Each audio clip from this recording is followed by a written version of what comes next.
tell you a little something about this game I love to play. This game often involves two players on opposite sides of a grid. Each player can move diagonally or straight forward, and sometimes they can move in an L shape.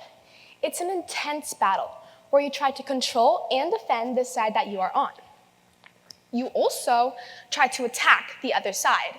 To use defense or offense, you have to move strategically.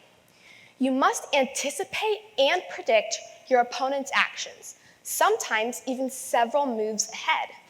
What game do you think I'm talking about? You might be thinking that I'm describing chess, but I'm actually talking about tennis. Tennis and chess are way more similar than you think. Both demand strategic thinking, the ability to predict your opponent's actions, decision-making under pressure, patience, and focus. So what I discovered is that learning how to play chess can enhance your ability to anticipate and predict outcomes, which can improve many areas of your life. For me, that was tennis. Let me explain. I knew tennis was a difficult sport because it demands extreme patience, strategy, and physical skill. I've been playing it most of my life. But when I moved from New York to Florida, I had a wake-up call. I thought I was a good player in New York, but the kids in Florida train outside year-round with more courts, better weather, and stronger competition.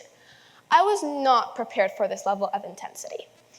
I started playing lower-level tournaments to work my way up the ranks, and I won a lot of matches, but I just couldn't win a full tournament. Throughout most of the tournaments I played, I wasn't reacting fast enough, and something wasn't clicking.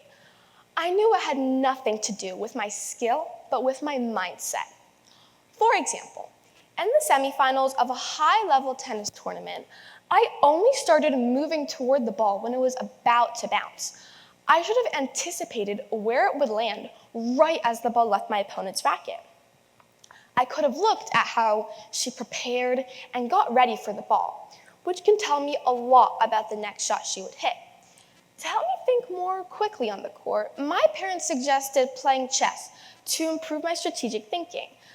My dad used to play chess, and he knew how it could help with strategy and patience. He thought that if I could learn how to master chess, I could apply the strategic skills I developed to my tennis matches. I decided it couldn't hurt to try. So over the summer, my friend taught me how to play chess. At first, I didn't want to play because in my point of view, it was extremely boring to have to wait forever for your opponent to move their piece. But as the weeks went on, I started to enjoy it. Soon we began playing almost every day. Of course, I didn't win, but the games got tighter and tighter. After that summer, I started to anticipate 2 or 5 or even 10 moves ahead. I began to see the similarities between chess and tennis. Chess and tennis both demand high levels of mental strategy and physical precision. In chess, you analyze your opponent's moves depending on their last move. For example, if your opponent just moved their knight, you need to think of why they made that decision and use it against them. In tennis, you do the same thing. You have to ask yourself why they hit that shot or why they reacted a certain way. If you want to hit a forehand cross court and then move to the net, it's just like in chess when you take your bishop, go diagonal, and then bring your pawn closer to the king. Here's an example. In chess, when I'm trying to capture my opponent's king, I usually start by moving my pawn. After my opponent moves, I might move my queen diagonally. Then, if my opponent moves their knight, I can move my bishop right across from their knight. My opponent would then move their other knight, which isn't surprising because it would be protecting the queen well. Black just fell for the 4-move checkmate.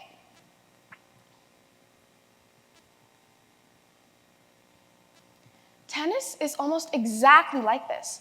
I could hit the ball down the line, and my opponent might move in an L shape on the court, just like a knight in chess. I would then move diagonally and hit the ball cross court, and my opponent can move in an L shape towards the net. I can then pass them easily because of my positioning.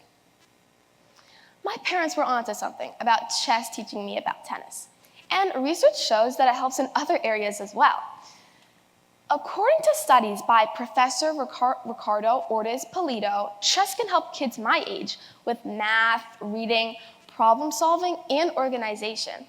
The spatial skills you learn can also apply to team sports like soccer. But I think you can apply it to every area of your life. According to an article on healthline.com, playing chess can improve mental skills such as memory, planning, creativity, and problem solving. It was even found that chess helps people develop empathy. As you can see, the benefits of chess go beyond the board. For me, chess sharpened my thinking, and it began to translate into my tennis matches. I started using chess strategies on the court, planning my shots and predicting my opponent's responses. For example, my opponent tried to hide that she was going cross-court with her footwork and her feet pointing diagonally. However, I focused on her racket and anticipated her move, so I knew exactly where she was planning to go off of that one shot.